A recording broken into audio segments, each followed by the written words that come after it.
अस्सलाम वालेकुम। मेरा नाम है दानिश मकसूद और आप देख रहे हैं मेरा YouTube channel Dawn News editorials. आज है 29 अगस्त 2020। आज मैं आपसे डॉन का एडिटोरियल करा रहा हूँ और दो तर्जुमे के साथ, वो है क्राइस्ट चर्च कंक्लूजन। अच्छा, अब इसका थोड़ा बैकग्राउंड आपको मैं दूँ। आपको पता ही होगा कि एक गोरा शख्स था जिसने ना मस्जिद में जाके तकरीबन कोई 51 मुसलमानों को जो है ना न्यूजीलैंड में शहीद कर दिया था। तो ये उस हवाले से जो है ना इसके केस का फ़ैसला आया है, तो जिस पे ये एडिटोरियल बेस किया गया है। अब इसमें यह है कि काफ़ी लोगों की तरफ से जो है ना वो डिमांड की गई थी कि इस शख्स को जो है ना वो फांसी की सज़ा दो, लेकिन न्यूजीलैंड में जो है ना वो फांसी का कानून नहीं है। तो लेकिन इसमें क्या किया है कि मैक्सिमम आप इसको दे सकते थे ना, जितनी सज़ा इसको इन्होंने जो सज़ा दी है वो लाइफ इम्प्रिजनमेंट दी है और विदाउट पैरोल दी है। इसका मतलब ये है कि पैरोल पे रिहा करने का मतलब ये होता है कि बाज़ दफ़ा अगर उसका कोई मतलब कह देते हैं कि ये कैदी जो है इसका किरदार अच्छा था या ये मतलब कोई भी इस तरह की बेस करके ना, तो आप उसको रिहा कर देते हो। उसको सारी उम्र जो है ना वो अपनी जेल में नहीं रहने पड़ती, आप उसको पैरोल पे रिहा कर देते हो। लेकिन इस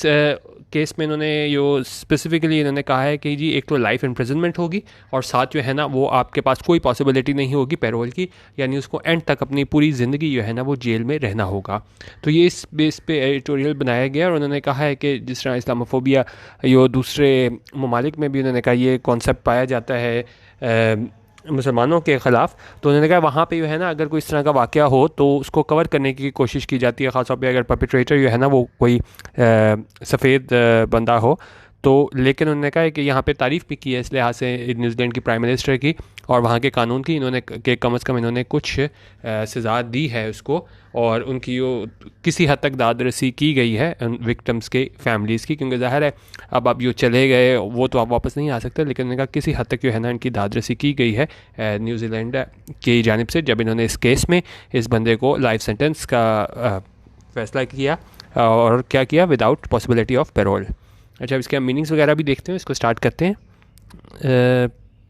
ऑन थर्सडे को क्या हुआ, द वाइट सुप्रीमिस्ट क्या होता है। अब ये इस तरह हो जाते हैं कि हर आप उसमें देखें ना मज़हब में कोई इस तरह के लोग आ जाते हैं कट्टर किस्म के, ये समझते हैं कि नहीं हमारी जो रेस है वही जो है वो क्या है, वही सुप्रीम है और उसी को प्रिवेल करने का हक़ है। जिस तरह अगर हम बीजेपी का भी देखें तो उनका जो कॉन्सेप्ट है कि नहीं जी हिंदुओं को ही जीने का हक़ है, तो इस तरह ये वाइट सुप्रीमिस्ट जो है ना ये भी ये कहते हैं कि जी हम दूसरों से सुपीरियर हैं और क्या है हमें ही डोमिनेट करने का हक़ है। तो उन्होंने कहा थर्सडे को ये वाइट सुप्रीमिस्ट था उस जिसने क्या किया था, हु किल्ड 51 पीपल, जिसने 51 लोगों को शहीद कर दिया था एंड इंजर्ड डजन्स मोर, और उसने क्या है ज़ख्मी कर दिया था डजन्स मोर। डजन बोलते हैं दर्जन को, डजन्स मोर यानी कि बहुत ज़्यादा तादाद में ना इसने ज़ख्मी कर दिया था इन 2 मॉस्क, 2 मस्जिदों में, कहाँ पे, इन क्राइस्ट चर्च न्यूजीलैंड। ठीक है, तो उन्होंने कहा थर्सडे को इस वाइट सुप्रीमिस्ट को यह है वो 51 वाइट सुप्रीमिस्ट जिसने 51 लोगों को शहीद किया था और बहुत ज़्यादा लोगों को ज़ख्मी किया था 2 मसाजिद में, कहाँ पे, क्राइस्ट चर्च में, कहाँ वाक़ है, न्यूजीलैंड में। उसको उन्होंने कहा वो सेंटेंस टू लाइफ इम्प्रिजनमेंट, उसको जो है पूरी ज़िंदगी के लिए जेल में भेजने का जो है वो हुक्म दे दिया गया, फ़ैसला सुना दिया गया without the possibility of parole. Parole ये होता है, इसको ज़्यादा डिटेल से देख लेते हैं कि आप इसको ना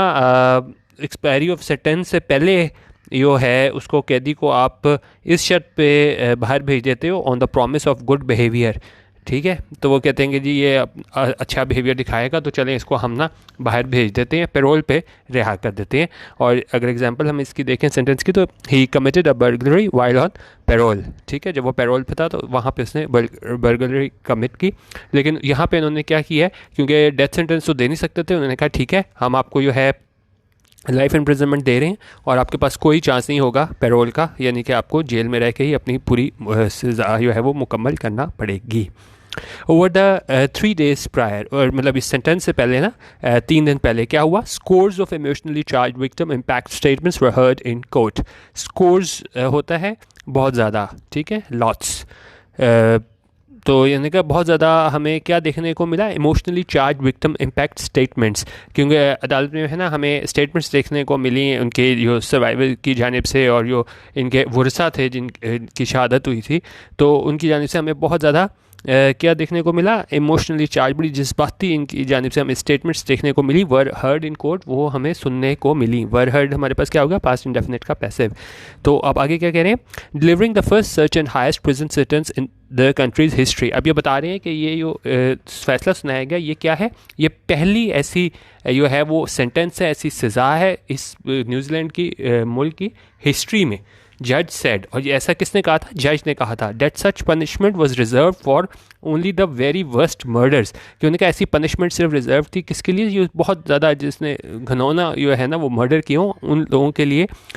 मखसूस थी। क्योंकि देखें वहाँ पे भी वो कॉन्सेप्ट था ना, ये पेरोल वाला कॉन्सेप्ट था, ठीक है, मतलब कि कोई आप किसी मुद्दत के लिए आप सज़ा दे देते थे और वो भी जो है ना बाद में उसका वो किरदार देखते हुए उसको क्या है उसको पेरोल पे रिहा कर देते थे। लेकिन जज ने क्या कहा, ये हमारी मुल्क की तारीख की जो है ना वो सबसे बड़ी आप कह लें कि सीवियर सज़ा थी, और ये किन लोगों को दी जाती थी, वो बिल्कुल वर्स्ट मर्डर जो होते थे उनके लिए। और अब प्राइम मिनिस्टर जसिंडा आर्डन को भी काफ़ी ज़्यादा सराहा गया है, तब पहले भी और अब इस फैसले के बाद भी, जिसमें उन्होंने क्या कहा था, prime minister Jacinda Ardern said that it meant the convicted killer would have no notoriety, no platform. पहले नोटराइटी देख लेते हैं। नोटराइटी होता है कि the state of being famous और well known for some bad quality और डीड। ठीक है, वैसे तो हमारे पास फेमस वर्ड यूज़ होता है जब आप बहुत फेमस हो जाते हो, लेकिन अगर आप कुछ गलत करके कुछ आप ज़्यादा फेम हासिल करो ना तो उसको हम नोटराइटी बोलते हैं। जिस तरह इस बंदे ने इतने ज़्यादा लोगों को शहीद कर दिया और उसके बाद जाके अगर इसको बहुत ज़्यादा कवरेज दी जाती मीडिया पे, सोशल मीडिया पे, तो ये यहाँ पे क्या चीज़ आ जानी थी, नोटराइटी आ जानी थी कि मशहूर तो होना था, लेकिन वो किस वजह से होना था, किसी गलत काम करने के बाद उसने मशहूर होना था। तो जसिंडा आर्डन ने क्या कहा कि जो हमने इसको लाइफ इम्प्रिजनमेंट दी है, इसका मतलब ये है कि कन्विक्टेड किलर, कि ये शख्स जो कन्विक्टेड किलर है, सज़ा याफ्ता है, उसको क्या है, वुड हैव, उसके पास नहीं होगा क्या, नो नोटराइटी, कि उसको अपने आप को जो है उस तरह पेश करने का मौका नहीं मिलेगा, कि इतना वो मशहूर नहीं होगा उस तरह, नो प्लेटफॉर्म, और ना ही उसे कोई प्लेटफॉर्म मिलेगा, क्योंकि अब वो सारी उम्र क्या है वो जेल के इलाकों के पीछे गुजारेगा और विदाउट पॉसिबिलिटी ऑफ पेरोल। और आगे क्या कहा प्राइम मिनिस्टर ने, today I hope is the last where we have any cause to hear or utter the name of the terrorist. उन्होंने कहा मैं उम्मीद कर सकती हूँ कि आज वो क्या है, today I hope is the last, कि आज जो है मैं उम्मीद करती हूँ कि वो मतलब आखिरी दिन होगा जब हम जो है वो सुनेंगे इस टेररिस्ट का नाम इसका। Thus concluded the legal proceedings of an attack that irrevocably altered not only the lives of the survivors and victims' families but also the nation itself। तो और उसमें उन्होंने कहा ये कंक्लूड हो गया, मतलब फैसला आ गया एंड तक, क्लियर हो गया, क्योंकि एंड तक यही होता है ना कि आप फैसला आ जाए, तो कंक्लूड हो गया, एंड हो गया किस चीज़ का, इन लीगल प्रोसीडिंग्स का। और वो कौन सी लीगल प्रोसीडिंग्स थी, उस अटैक के बारे में थी जिसने डेट इरेवोकेबली होता है in a way that can not be change, कोई ऐसी चीज़ जो चेंज ना हो सके। तो और उस अटैक ने क्या किया था कि इरेवोकेबली बदल दिया था, अल्टर्ड होता है बदलना, क्या बदल दिया था, नॉट ओनली द लाइव्स, ना सिर्फ लाइव्स बदल दी थी सर्वाइवर्स की जो बच गए थे, एंड विक्टम्स फैमिलीज़, और विक्टम्स की जो फैमिलीज़ थी उनकी लाइफ ना सिर्फ बदल दी थी but also the nation itself, जो उनका मुल्क था उनका भी है ना बिल्कुल आप कह लें उनकी भी ज़िंदगी बदल दी थी। क्योंकि मतलब वहाँ पे देखें न्यूजीलैंड छोटा सा मुल्क है, तो वहाँ पे इतना ज़्यादा जो है वो नहीं इशू होते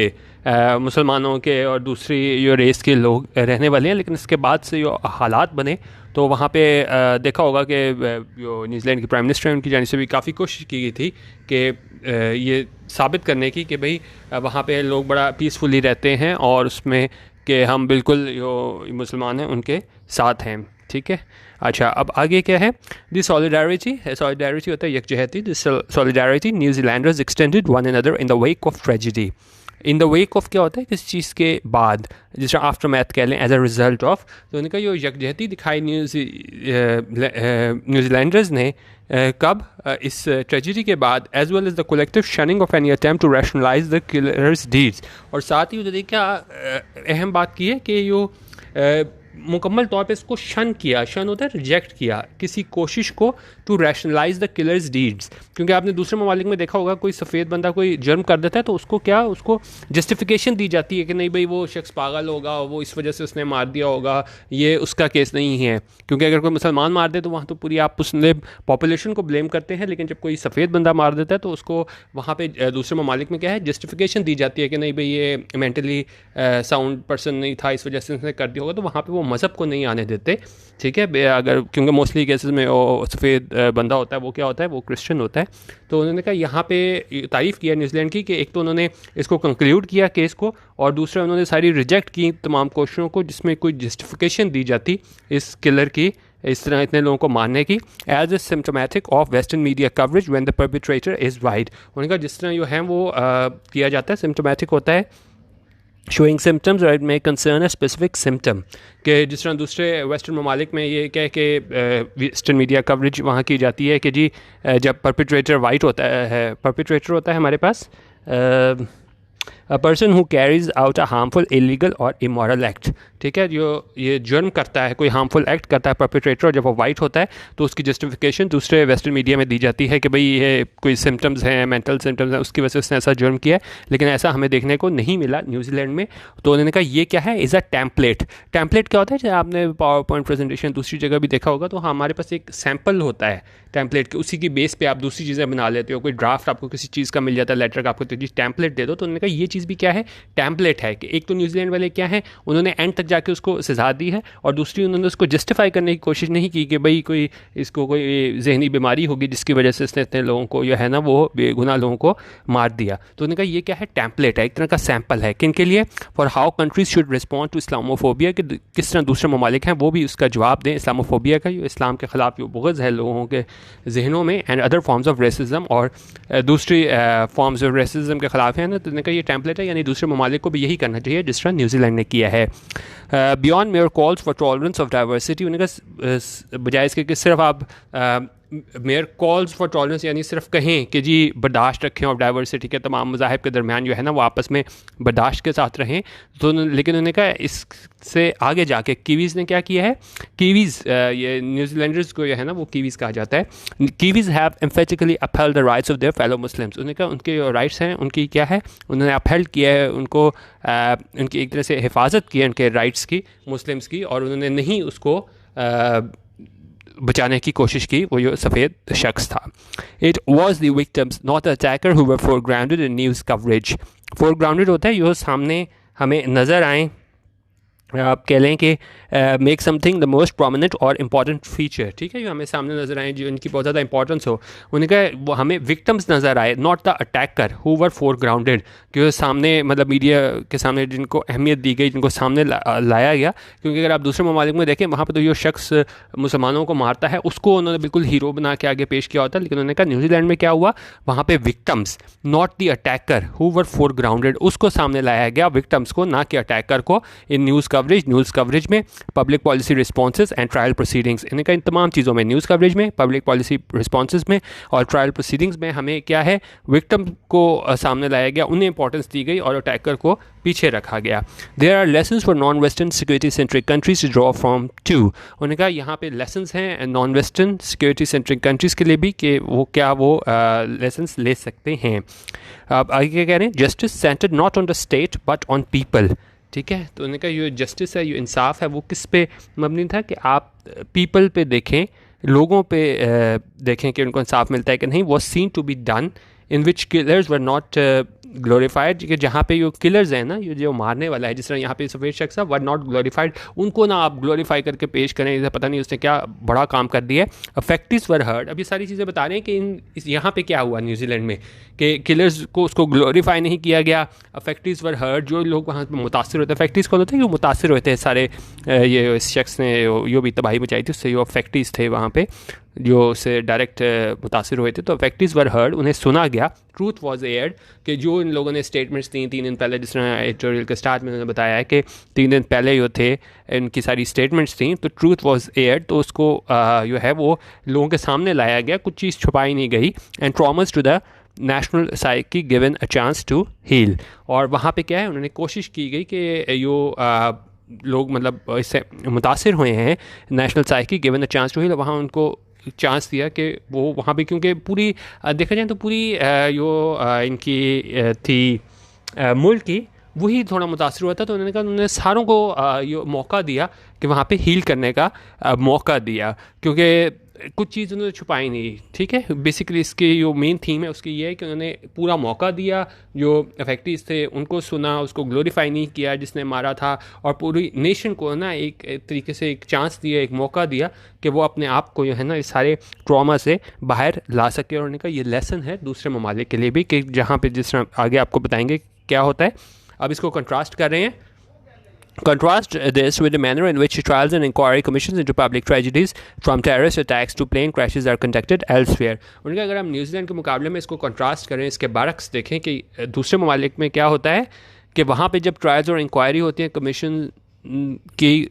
जहाँ पे ये पब्लिक ट्रेजिडीज़ के हवाले से और या टेररिस्ट अटैक हों या प्लान क्रैशेस हों आर कंडक्टेड, वो किए जाते हैं एल्सवेयर। कैसे किए जाते हैं? Away from the public gauge, तो वहाँ पे पब्लिक में ला के नहीं किए जाते। जिस तरह यहाँ पे इन्होंने सामने जो प्रोसीडिंग्स थी वो भी दिखाई, जो इफेक्टिव लोग थे उन्होंने जो बातें की वो भी पब्लिक के सामने लेके आए। तो मतलब हर तरीके से उन्होंने दादरसी की मुसलमानों की। लेकिन दूसरी जगह अगर कुछ होता है इस तरह का कोई नाखुशगवार वाक़या, तो वहाँ पे अगर वो बराए नाम प्रोसीडिंग्स की भी जाती हैं तो वो away from the public gaze, यानी पब्लिक से छुपा के साइड पे की जाती हैं, with the full facts rarely submitted to the public. और उन्हें क्या रियरली होती है कि ना हो ना कोई काम, तो मतलब ये फुल फैक्ट्स नहीं सबमिट किए जाते पब्लिक को नहीं बताया जाता कि भाई असल में मसला क्या है। Not only does this arrowed trust in institutions, arrowed होता है कुछ चीज़ ख़त्म करना। उनका जब ये इस तरह किया जाता है कि आप जो है पूरी डिटेल ना दो पब्लिक को, और अगर कोई आप इस तरह का नाखुशगवार वाक़या हो और आप इंक्वायरी भी जो है ना वो साइड पे रख के करो, तो उससे क्या होता है कि लोगों का जो है ट्रस्ट ख़त्म हो जाता है, एतमाद ख़त्म हो जाता है। किस चीज़ में? इंस्टीट्यूशंस में, ठीक है, इदारों में उनका एतमाद ख़त्म हो जाता है। It also denies survivors and victims families answers, और इसकी वजह से अगर वो मुकम्मल सही जो है ट्रांसपेरेंट इंक्वायरी नहीं करते, तो वहाँ पे जो सर्वाइवर जो बच जाते हैं इस तरह के नाखुशगवार वाक़यात में, और क्या जो विक्टिम्स की फैमिलीज़ होती हैं उनको भी क्या है आंसर्स नहीं मिलते, उनको पता नहीं चलता कि भाई क्या वजह हुई थी जिसकी बुनियाद पे जो है ना हमारे प्यारों को मार दिया गया या ज़ख्मी कर दिया गया। तो उनका एक तो ये मसला होता है। एंड क्लोजर ये होता है कि उनके जब सब ये सारी चीज़ें हो जाती हैं तो एंड रिजल्ट में क्या है, आपको सज़ा भी देखने को मिलनी चाहिए। जिस तरह इस केस में हमने देखा कि इस वाइट सुप्रीमिस्ट को जो है ना वो लाइफ इम्प्रिजनमेंट की सज़ा हुई विदाउट पेरोल। तो उन्होंने कहा जो यहाँ पे तो न्यूजीलैंड में हो गया, लेकिन दूसरे ममालिक में क्या होता है, सर्वाइवर और विक्टिम्स को आंसर्स नहीं मिलते। और क्लोजर ये होता है कि something such as a satisfying ending that provides such a sense, कि कम से कम आपको क्लोजर यहाँ पे न्यूजीलैंड वाले केस में देखें आपको एक मिला कि एक शख्स ने जुर्म किया था तो उसको मतलब कुछ सज़ा मिली, कुछ उनको एंड तक बात गए, मंतकी अंजाम तक पहुँचा। लेकिन उन्होंने कहा इसके बरक्स अगर हम न्यूजीलैंड के अलावा दूसरे ममालिक में देखें तो वहाँ पे सर्वाइवर्स और विक्टिम्स को आंसर्स नहीं मिलते, और उसमें हमें कोई क्या क्लोजर नज़र नहीं आता, कि कोई एंड हमें रिज़ल्ट नज़र नहीं आता। उसमें ज़्यादातर ये कह दिया जाता है कि नहीं भाई ये शख्स जो है ना वो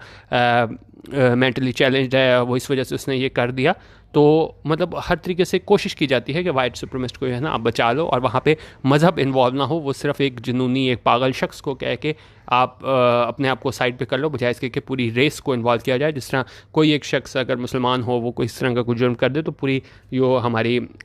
मुसलमान लोग होते हैं उनको जो है वो ब्रैकेट करने की कोशिश की जाती है। तो बेसिकली ये इन्होंने यहाँ पे बताया था कि इस पूरे एडिटोरियल में कि ये न्यूजीलैंड में इसको सज़ा हुई है लाइफ इम्प्रिजनमेंट विदाउट पेरोल, तो ये दूसरे ममालिक हैं उनको भी इस बारे में सोचना चाहिए कि कम से कम ठीक है वहाँ पे अब एक वाक़या हो गया, उसको तो हम नहीं रोक सकते, ठीक है, अब ये चीज़ होनी थी वो हो गई, लेकिन कम से कम आप ये कर सकते हो कि जो विक्टिम्स की फैमिलीज़ हैं उनको आप दिखा सको कि वाकई वो मुसलमानों के साथ हैं, और अगर किसी ने कोई जुर्म किया है तो उसको ज़रूर सज़ा मिलेगी। जैसे इस केस में हमारे पास ये न्यूजीलैंड का जो मस्जिद में जो इसने कितने 51 लोगों को शहीद किया था उसको लाइफ इम्प्रिजनमेंट की सज़ा मिली विदाउट पेरोल। ठीक है, ये आज का एडिटोरियल था। बाकी अगर आप अपने 1 सितंबर से मेरा व्हाट्सएप ग्रुप भी ज्वाइन करना है तो आप इस नंबर पर मुझसे रब्ता कर सकते हैं। वीडियो देखने का बहुत शुक्रिया। अल्लाह हाफ़िज़ और पाकिस्तान जिंदाबाद।